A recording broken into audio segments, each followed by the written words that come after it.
All right, so this is the experience that I had while I was under. I'm made out of shapes. Yeah. I don't know where to hang. I don't know why. It's very strange. What is that feeling? Firstly, I want to comment on the fact that in Rachel's perception, the experience went on for about an hour and a half.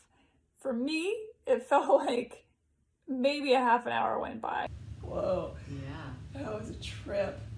Oh my God. That was quite a trip.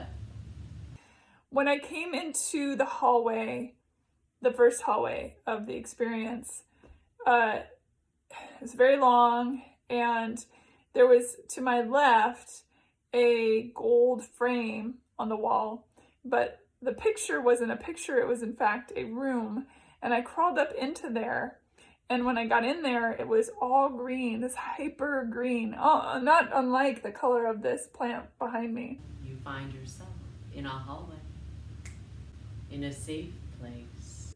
So I sat in there, it was as if I was in a air shaft of some sort.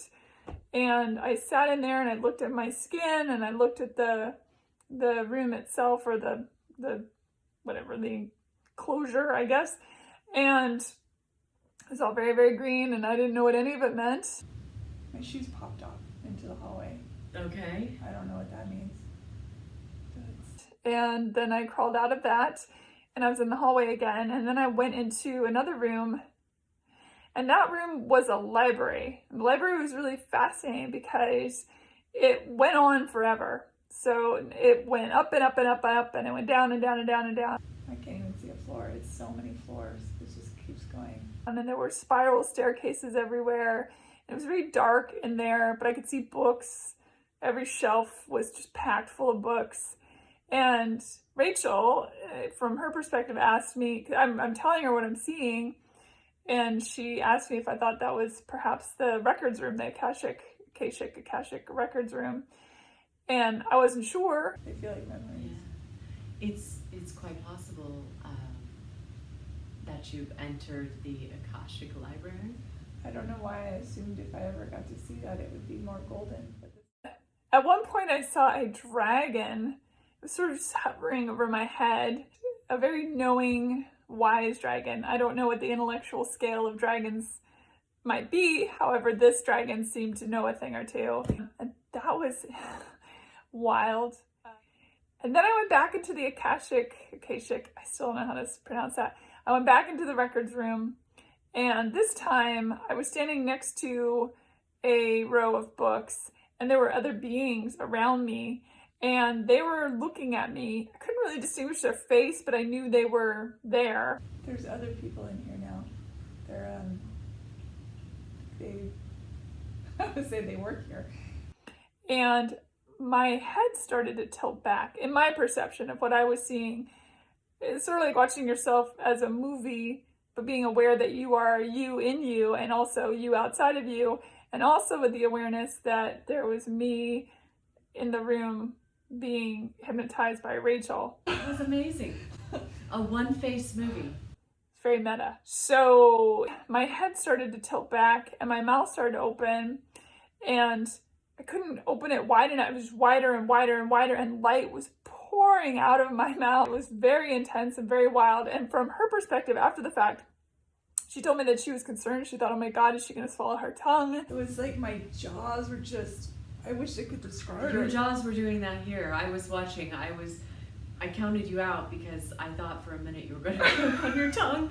And I didn't even feel like I had it. It was weird. It was like I was being, and not even torn apart in a bad way, but like opened up so much, and then this energy, this light was just insane and pouring out of inside of these jaws that had opened up like a hinge. So that was really interesting. And the last very impactful thing I witnessed or I experienced, I was a little girl, a young girl, I would say preteen, and there was a campfire, it was a village, the whole village was at this campfire, people sharing stories, And I was upset because I felt that nobody would listen to what I had to say, and that I knew things, and that I had stories to tell. But because of my age and being a female, nobody wanted to hear those stories. Nobody cared. And I was crying. And in real time, in the living room, I started crying. I was very upset as this little girl. And I was the child of somebody important in the village, perhaps the chief. And although it didn't matter because I was a girl and I was one child of one of the wives. And I felt very sad and very unheard. And it was a traumatic experience. Not traumatic in real time, but for that little girl, it was traumatic. I could feel how sad she was. And I also knew that she did not live very long. I felt very strongly that, in fact, she had been taken out by a wild animal just outside of the village. So that was really interesting as well. I did not experience that death, but I knew it in my heart of hearts that that's how this young girl died. It was wild. It's so crazy. I think the weirdest thing, though, honestly, besides the light pouring out of my head and my head tilting back and all that, was the perception of time for me versus the perception of time for Rachel. Whack-a-doodle-doo, let me tell you. Anyway, that's what I got. I'm Susan Ruth. This is Rachel Kice. This is Prince, the dog, Rachel's dog, and this is my home. Thank you for joining us.